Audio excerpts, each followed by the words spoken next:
Cette superviseuse de groupe veut sans cesse que les autres l'admirent. Quand ses frères et sœurs cherchent à résoudre des problèmes avec elle, elle fait semblant de comprendre. Quand elle est faible, elle prétend être forte et ne s'ouvre jamais aux autres. Elle se déguise et se camoufle chaque jour, ce qui rend sa vie épuisante. Grâce au jugement et à la révélation de la parole de Dieu, elle reconnaît son hypocrisie. En enlevant son déguisement et en se montrant honnête, elle se sent enfin libre et soulagée.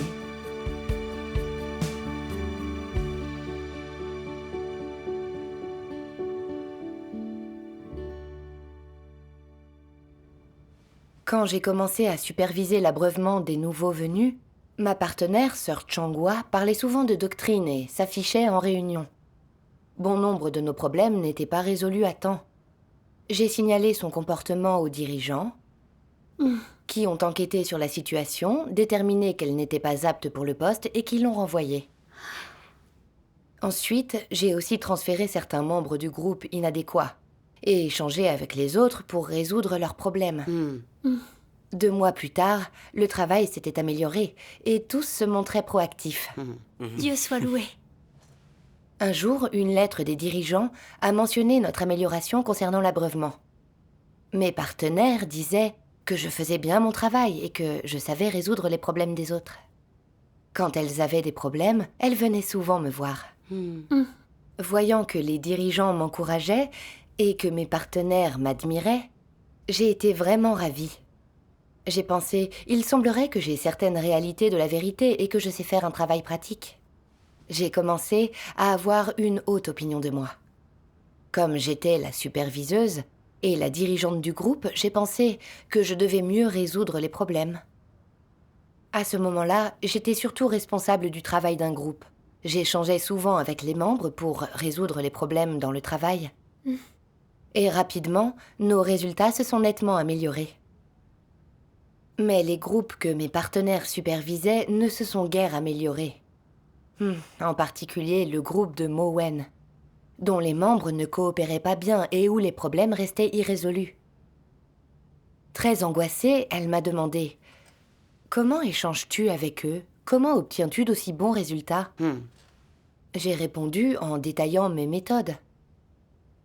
Après avoir terminé, je me suis souvenue d'un frère au tempérament arrogant qui coopérait mal avec les autres. Je n'avais pas encore résolu ce problème, et il fallait que j'échange avec tout le monde. Mais je me suis dit, je dirige le groupe, je suis un modèle. Si je dis que je n'arrive pas à résoudre ce problème, que vont penser de moi mes sœurs?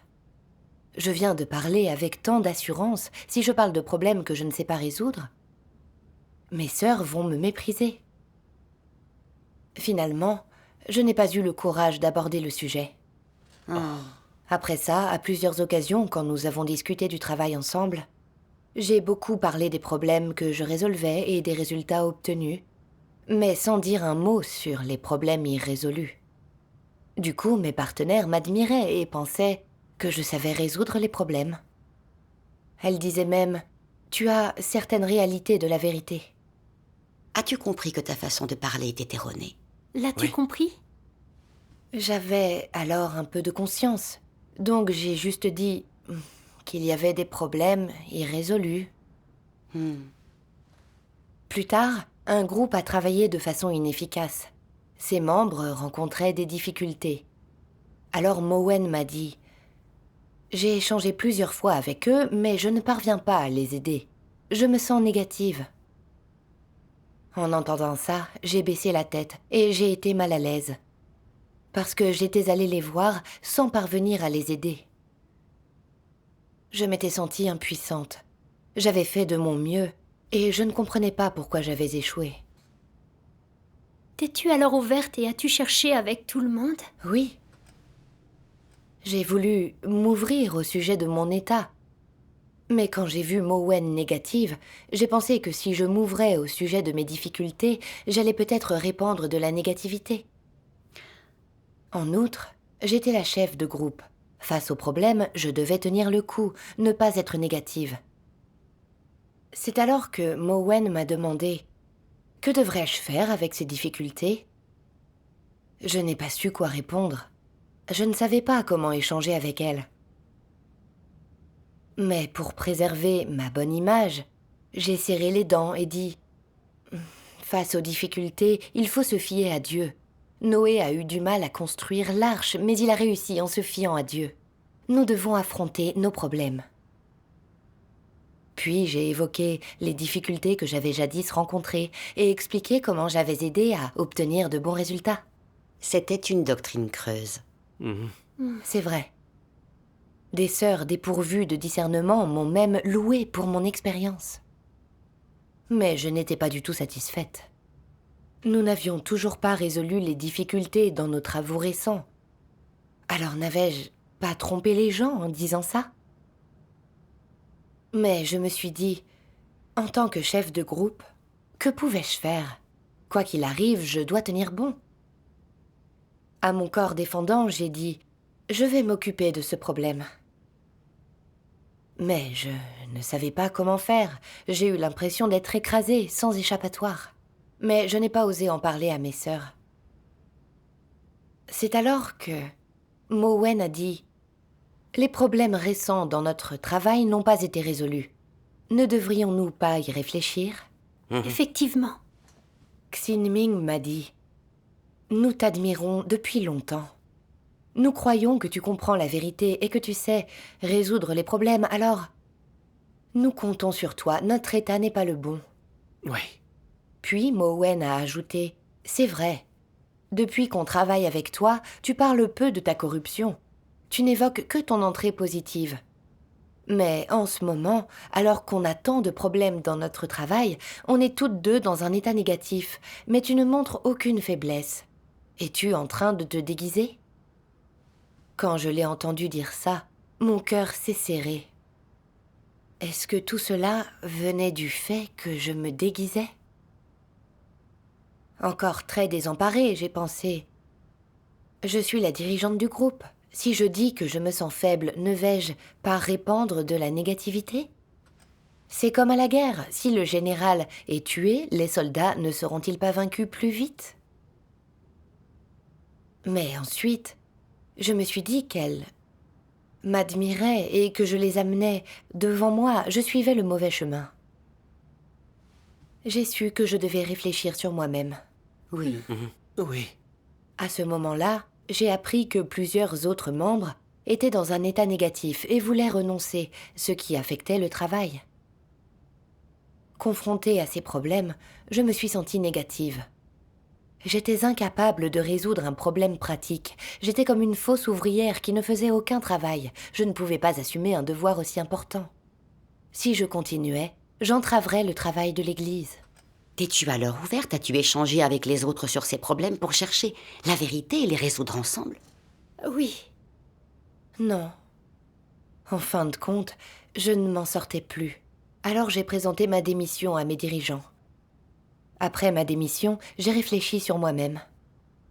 Pourquoi je n'arrive pas à m'ouvrir et à échanger au sujet de mes problèmes? Pourquoi je me déguise? Pourquoi je ne suis pas honnête?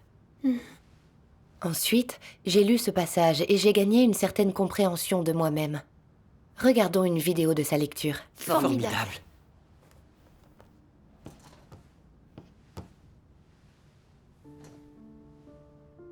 Dieu Tout-Puissant dit: Savez-vous qui sont vraiment les pharisiens? Y a-t-il des pharisiens autour de vous? Pourquoi appelle-t-on ces gens des pharisiens? Comment décrit-on les pharisiens? Ce sont des gens qui sont hypocrites, complètement faux, et qui jouent la comédie dans tout ce qu'ils font. Quelle comédie jouent-ils? Ils font semblant d'être bons, gentils et positifs. Est-ce ainsi qu'ils sont réellement?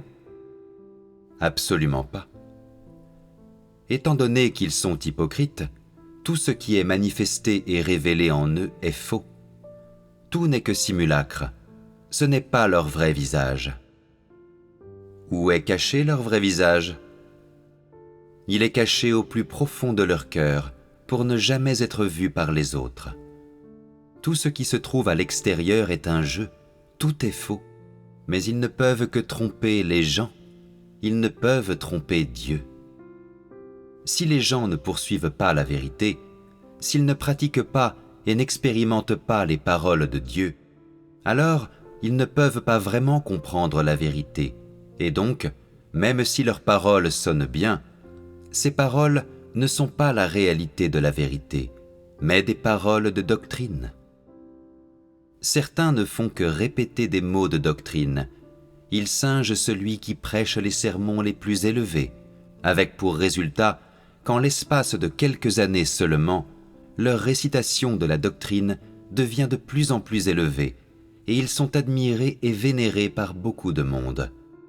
Après quoi, ils commencent à se camoufler et accordent une grande attention à ce qu'ils disent et font, se montrant particulièrement pieux et spirituels. Ils utilisent ces soi-disant théories spirituelles pour se camoufler. C'est tout ce dont ils parlent partout où ils vont, des choses spécieuses qui correspondent aux notions des gens, mais qui manquent de la réalité de la vérité. Et en prêchant ces choses, des choses qui correspondent aux idées et au goût des gens, ils dupent beaucoup de monde. Aux yeux de certains autres, ces personnes semblent très dévotes et humbles, mais en réalité, c'est faux. Ils semblent tolérants, indulgents et aimants, mais c'est en fait un simulacre. Ils disent qu'ils aiment Dieu, mais c'est en réalité une comédie. D'autres pensent que ces personnes sont saintes, mais en fait, c'est faux. Où peut-on trouver une personne vraiment sainte ? La sainteté humaine est toute fausse. Tout cela n'est qu'une comédie, un simulacre. Vus de l'extérieur, ils semblent loyaux envers Dieu, mais ils ne font qu'offrir aux autres un spectacle. Quand personne ne regarde, ils ne sont pas loyaux le moins du monde, et tout ce qu'ils font est superficiel. En surface, ils se dépensent pour Dieu et ont abandonné leur famille et leur carrière. Mais que font-ils en secret ? Ils mènent leur propre entreprise et exercent leur propre activité dans l'Église, en profitant de l'Église et en volant les offrandes en secret sous couvert de travailler pour Dieu. Ces gens sont les pharisiens hypocrites d'aujourd'hui. Amen. Ces paroles de Dieu révèlent l'essence des pharisiens très clairement. Ils se déguisaient et trompaient les autres. Ils ne faisaient des bonnes actions qu'en apparence, pour gagner leur estime. Oui, Oui. Je me suis dit que je m'étais conduite exactement comme eux. En commençant à superviser le travail d'abreuvement, quand j'avais vu que le travail du groupe devenait plus efficace et qu'on m'admirait, j'avais cru que je comprenais les réalités de la vérité mieux que les autres. Et j'avais eu une haute opinion de moi-même. J'avais pensé qu'en tant que superviseuse, je devais être plus forte que les autres, que je ne pouvais pas être négative, que je devais montrer l'exemple. Alors je m'étais déguisée dans tout ce que je faisais. Quand Mowen avait eu des difficultés et qu'elle m'avait demandé des solutions, j'avais fait semblant de comprendre et répondu en doctrine pour faire croire que je comprenais la vérité. Quand j'avais eu des problèmes irrésolus, j'avais déprimé. Mais j'avais eu peur que les autres voient ma faiblesse, alors j'avais fait semblant. Ils m'avaient donc admirée et ils avaient pensé que je pouvais résoudre tous les problèmes. Pour donner une bonne image de moi et affirmer mon statut élevé devant mes frères et sœurs, je n'avais jamais évoqué ma propre corruption. J'avais enduré toutes les difficultés. Je m'étais déguisée et camouflée, j'avais employé des doctrines pour déconcerter et tromper. En cela, je n'avais pas résolu mes propres problèmes.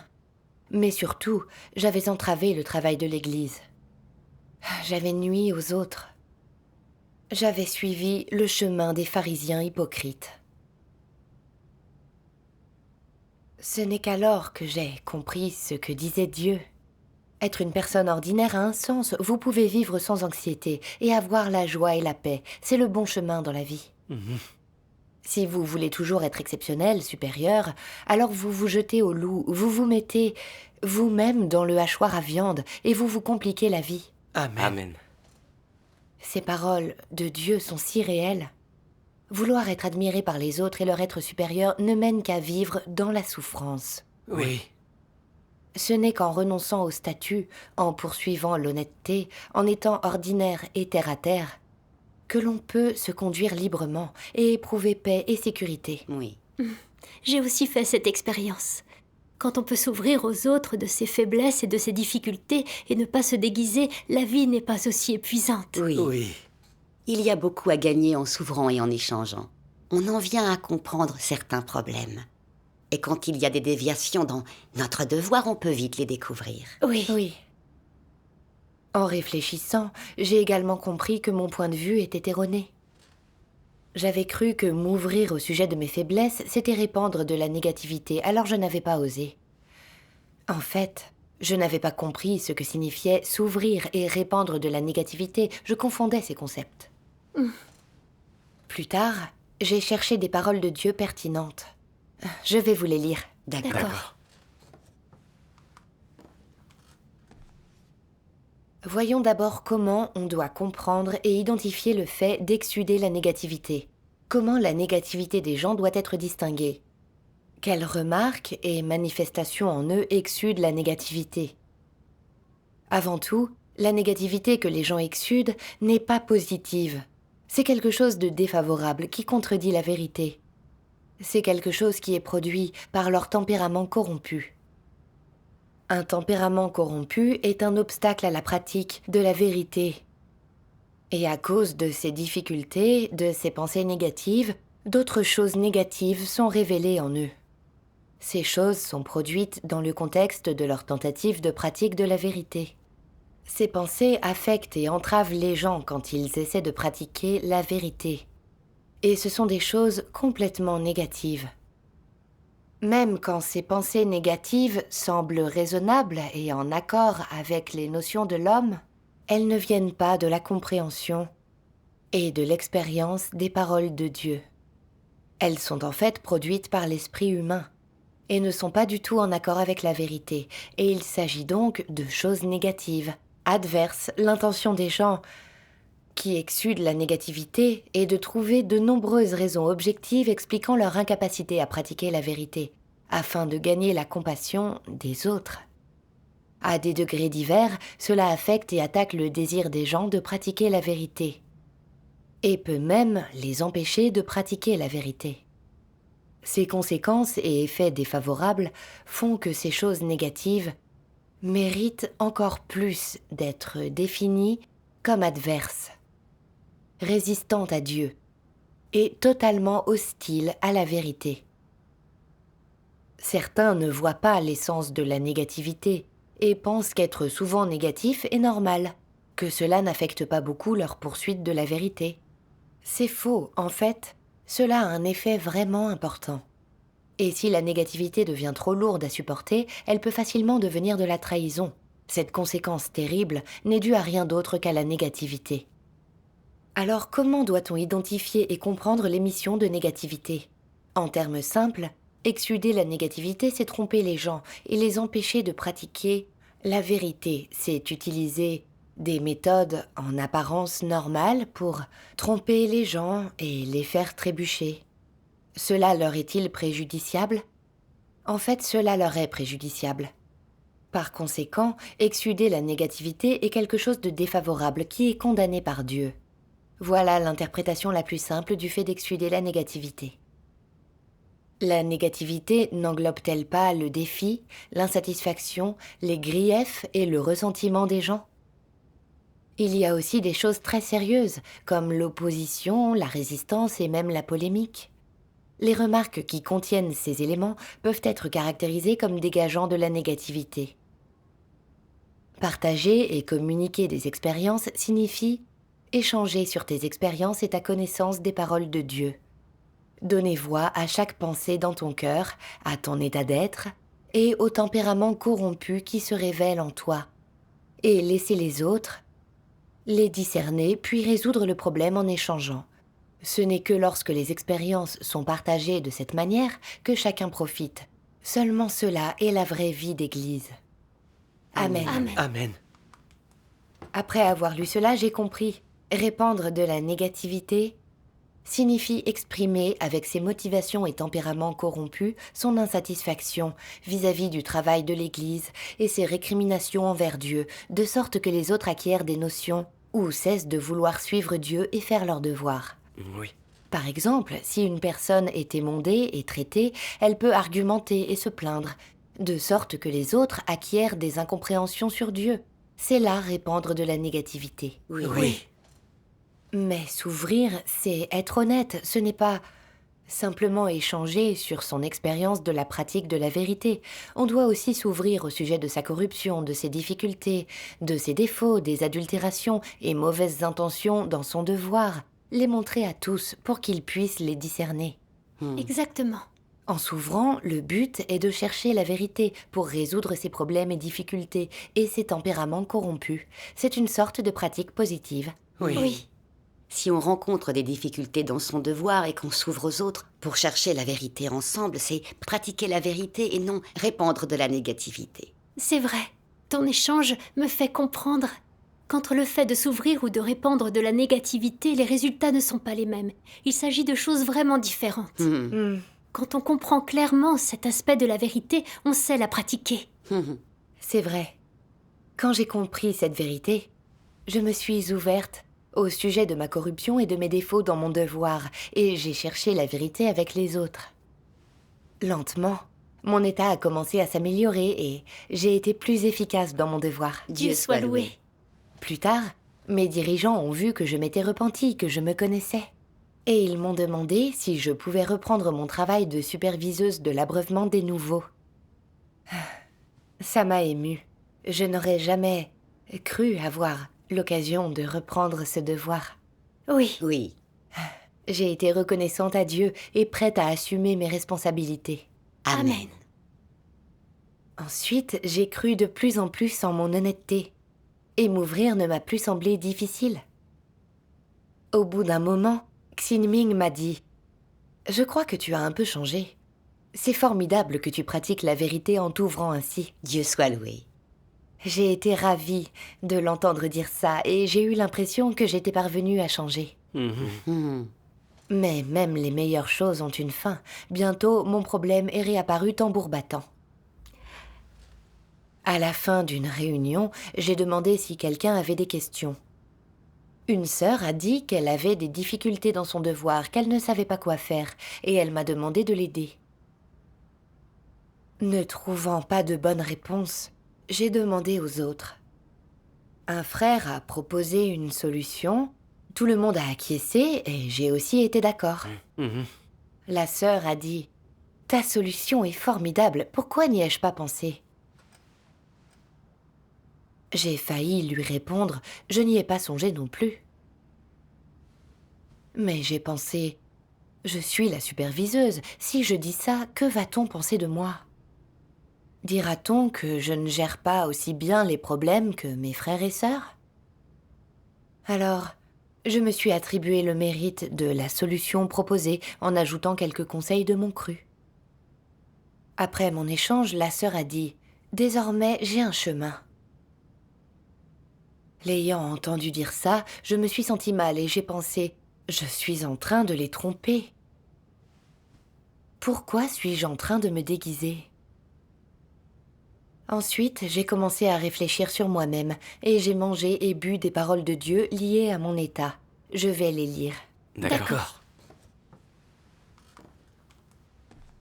De quel tempérament parle-t-on quand une personne se cache derrière une façade qu'elle tente de dissimuler, qu'elle fait semblant pour que les autres pensent du bien d'elle et qu'ils ne voient pas ses défauts ou ses points faibles quand elle essaie de présenter sa meilleure facette? Il s'agit d'arrogance, d'imposture, d'hypocrisie, du tempérament de Satan, de quelque chose de malfaisant. Prenez les membres du régime satanique. Ils ont beau se battre, quereller ou tuer dans les coulisses, personne n'est autorisé à le signaler ou à l'exposer. Ils ont peur que les gens voient leur visage démoniaque et ils font tout ce qu'ils peuvent pour le dissimuler. En public, ils font tout leur possible pour se blanchir, disant combien ils aiment les gens, combien ils sont grands, glorieux et corrects. C'est la nature de Satan. La principale caractéristique de la nature de Satan, c'est la ruse et la tromperie. Et quel est le but de cette ruse et de cette tromperie? Berner les gens. Les empêcher de voir son essence et ses vraies couleurs, et ainsi atteindre l'objectif de prolonger son règne. Satan utilise toutes sortes de moyens pour tromper les gens et jouer avec eux en leur donnant une fausse image. Il utilise même l'intimidation et les menaces pour que les gens éprouvent du respect et de la peur. Le but ultime étant qu'ils se soumettent à lui et l'adorent. Voilà ce qui plaît à Satan. C'est aussi son but en rivalisant avec Dieu pour gagner les gens. Alors, quand vous vous battez pour un statut et une réputation parmi d'autres personnes, pourquoi vous battez-vous? Est-ce vraiment pour la renommée? Non. En réalité, vous vous battez pour les avantages que la renommée vous apporte. Les gens qui ne s'ouvrent jamais, qui cachent toujours des choses, font semblant d'être droits, recherchent toujours l'estime des autres, ne laissent pas les autres les voir pleinement et se font admirer. Ne sont-ils pas stupides? Ces gens sont très stupides, car la vérité sur eux sera révélée tôt ou tard. Quel chemin parcourent-ils dans leur conduite, le chemin des pharisiens? Les hypocrites sont-ils en danger ou non? Ce sont les gens que Dieu déteste le plus, alors ne penses-tu pas qu'ils sont en danger? Tous ceux qui sont des pharisiens suivent le chemin de la perdition. Amen. Amen. En réfléchissant à ces paroles, j'ai compris que la cause du déguisement était le désir de s'affirmer, d'être admiré, de dominer les autres, de les contrôler et de consolider sa position. Tout cela est gouverné par des tempéraments arrogants et maléfiques et c'est résister à Dieu. Oui. Quant au problème de ma sœur, je n'avais pas su comment le résoudre. Mais j'avais eu peur que mes frères et sœurs me méprisent, alors je m'étais déguisée, en m'appropriant la solution d'un autre, espérant ainsi montrer que j'étais perspicace et que j'avais certaines réalités de la vérité. J'avais employé la ruse pour gagner l'estime de tous, dans l'espoir qu'ils m'admirent et dépendent de moi. J'avais suivi le chemin des pharisiens. Ces imposteurs hypocrites avaient été condamnés et maudits par Dieu. Le tempérament de Dieu ne tolère aucune offense. Je savais que je serais aussi punie par Dieu si je ne me repentais pas. L'essence et les conséquences du déguisement sont graves. Oui. S'il y a des défauts et des erreurs dans notre devoir, c'est normal, il n'y a pas de honte à avoir. Mais si on cache, si on dissimule, si on se déguise pour être admiré, c'est fourbe et malhonnête. C'est un tempérament malfaisant et Dieu le condamne. C'est vrai. Quand j'ai vu la gravité du problème, j'ai eu un peu peur. Alors j'ai prié Dieu pour me repentir. Ensuite, j'ai lu ce passage de la parole de Dieu, qui m'a montré comment traiter correctement le fait d'être promu. Regardons une autre vidéo. Formidable. Dieu Tout-Puissant dit : certains sont promus et cultivés par l'Église, et c'est une bonne chose, c'est une bonne occasion d'être formés. On peut dire qu'ils ont été élevés et honorés par Dieu. Alors, comment devraient-ils accomplir leur devoir ? Le premier principe qu'ils doivent respecter est de comprendre la vérité. Lorsqu'ils ne comprennent pas la vérité, ils doivent chercher la vérité. Et s'ils ne comprennent toujours pas après avoir cherché, ils peuvent trouver quelqu'un qui comprend la vérité, avec qui échanger et chercher, ce qui permettra de résoudre le problème plus rapidement et dans de meilleurs délais. Si tu te préoccupes uniquement de passer plus de temps à lire les paroles de Dieu par toi-même et de consacrer plus de temps à méditer ces paroles afin de parvenir à comprendre la vérité et de résoudre le problème, c'est trop lent. Comme le dit le dicton, une eau lointaine n'étanchera pas une soif urgente.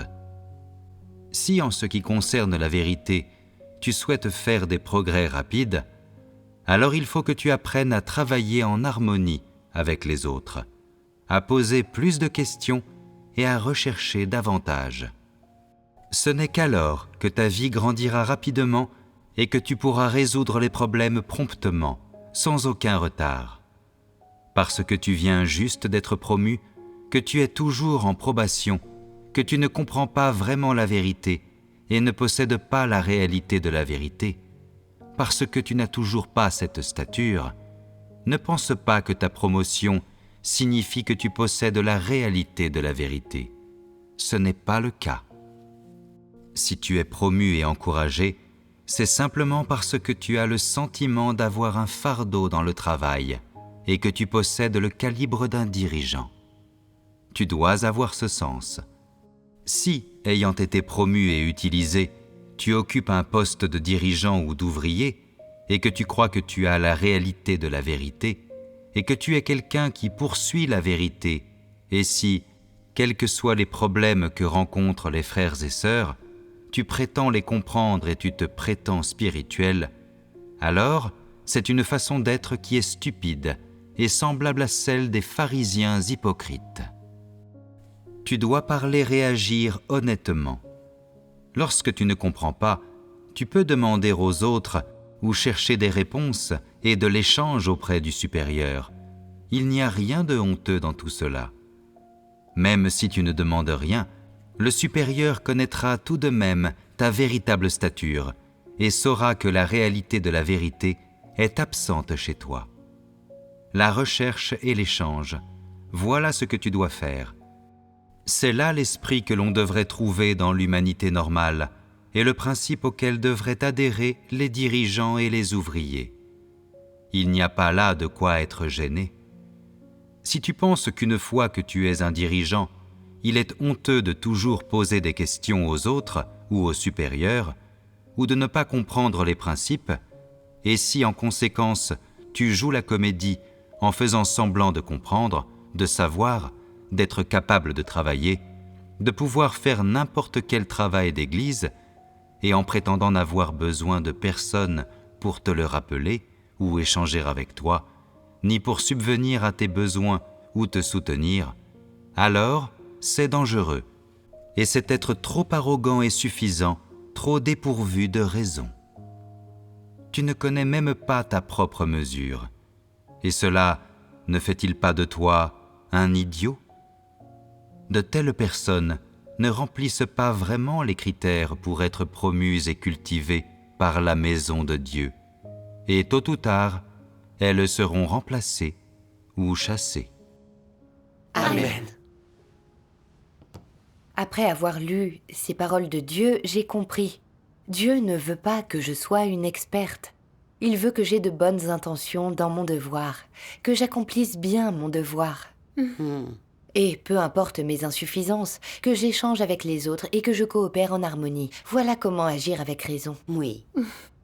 Mais j'avais été arrogante et ignorante. J'avais pensé qu'en tant que superviseuse, je devais être supérieure et que je devais résoudre tous les problèmes.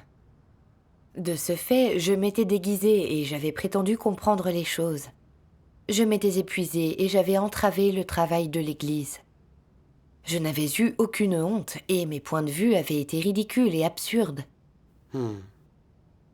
Être promue superviseuse me donnait une chance de pratiquer et d'être cultivée. Ce n'était pas parce que je comprenais mieux la vérité, ni pour prouver une identité ou un statut supérieur. J'étais comme mes frères et sœurs. Beaucoup de vérités m'échappaient et de problèmes que je ne pouvais pas résoudre. Je ne connaissais que certains sujets, et c'était Dieu qui me guidait, pas des réalités que j'avais. C'est vrai. Mais je ne connaissais pas ma propre valeur. Pour préserver ma réputation, je n'avais fait que me déguiser et me camoufler. Je n'avais pas compris la vérité, mais en plus, j'étais devenue de plus en plus malfaisante, fourbe et arrogante.